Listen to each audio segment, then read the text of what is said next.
Shut up and sit down.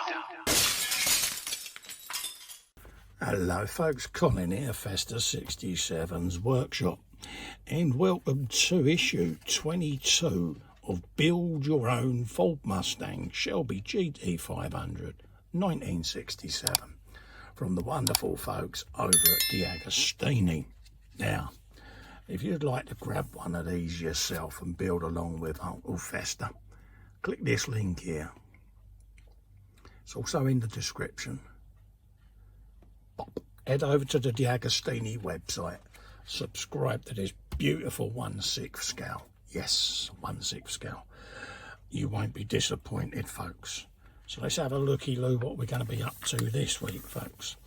Lee Iacocca, or Iacocca, father of the Mustang. The creation of the Ford Mustang was the work of an outstanding team led by the brilliant Lee Iacocca, who had always had an instinctive feel for the needs and tastes of the American automobile market. Yes, folks. And yeah, I mean, come up with an iconic motor, didn't he? Let's be honest. It says, when Lee presented the new Mustang to the media at the Ford Pavilion in the New York World's Fair on April the 17th, 64, he said that he had the feeling he was launching a car that would make a mark on automobile history, and the future proved him right, didn't it? He worked extremely hard and involved himself in many aspects of Ford's corporate activities, including motor racing.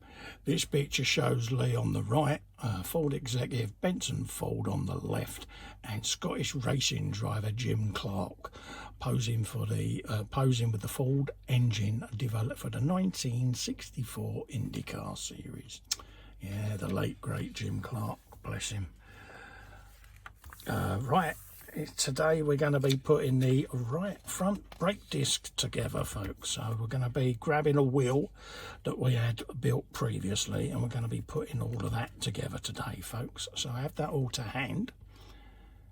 Gives you concise instructions there on what you're going to be doing and where it's all going to go. Pretty straightforward to do. Shows you there nice and clearly where things are going to go, what screws you need, and then we'll be putting the wheel on as well as, okay, and this is where it's going to be on your Shelby, folks. Look at that. This is the Ford Torino in NASCAR, the Ford Torino in which David Pearson won the 1968, was a Fairline version with a fastback body. Wow. And there he is, he claimed the NASCAR champion title in 1968 and 69 at the wheel of a Holman Moody Ford Torino, folks. And the NASCARs just looked so different back then, didn't they? And this is Richard Petty. Been going a long time, hadn't he? And yeah, the King, I think it was they called him. But yeah, absolutely legendary. And there there's David Pearson there at the wheel of the Torino Talladega, in which he won his third NASCAR title, second in a row in 1969, folks. There's the Ford Torino again. Superiority was so evident that even Richard Petty chose to ditch Plymouth and drive one of the Fords in 1969. Wow. And there's the Ford Torino King Cobra. Yeah, striking yellow. So that's the end of that issue. So we'll just flip back, get this all set up, ready to start today's building. So I'll just put that at the back. We'll lay all the parts out, and then when we come back, we'll start assembly. There you go, folks. So that's what we've got today. So the first things first, it's asking us is to grab the brake fluid hose and start getting that in place. So you've got a large peg and a small peg. You want the large peg next to the letter R, okay? So we'll pop that in place there, and then the other one comes around in there, okay? So you want to follow the contour of the caliper, pop that in place, and then the other one will pretty much jump into where it needs to go. Okay, there you go. So that's what you want. Look at that.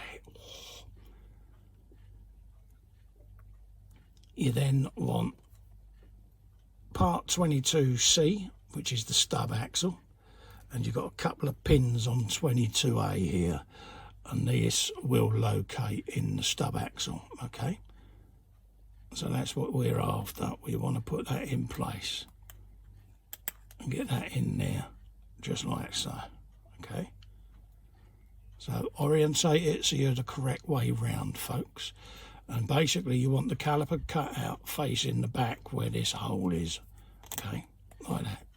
And then your pins will go into place. You've got one large, one small, so it can only go in the one way round, which is like so.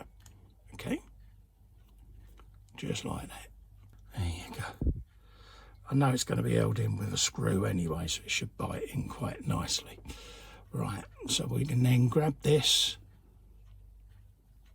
disc, put the disc on the front like so. Okay, and then we'll be spinning it over and then putting this in with a DS1 screw. Okay, so it'll all go in like so. So whilst resting that on there for a moment, let's just grab the screw, or whop a bit of oil on it, and that will be all ready to go then. So just quickly pick that back up, hold that in place as best you can, and I tend to just rest the screwdriver on the knuckle of my thumb, and then I start screwing it all in. And that will then pull that back plate in as well, see, like that. Okay, and that's going nowhere now. Just give that a little adjust, like so. Look at that. Oh. And then we want to put this on the wheel, okay? So we're going to grab the screw, and put a bit of oil on now. Just in there, like that. And then we can line this up. Now if you notice, just there you've got a little cutout, okay? Like a keyhole of a door. And then on the wheel, you'll have a built-in woodruff key in there. See it? Sticking up. So you want that to line up with that little keyhole, okay? Like that.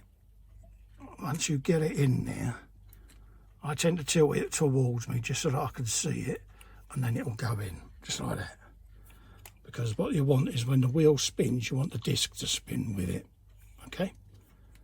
Grab your screw, rest it over your knuckle there, and then screw it home, okay?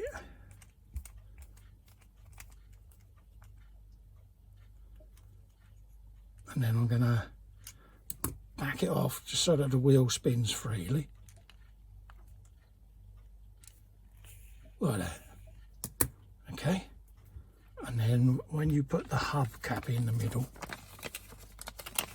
I've got them in a bag at the moment because I'm going to keep them all in the bag until I've built the whole car, just so that I don't lose any.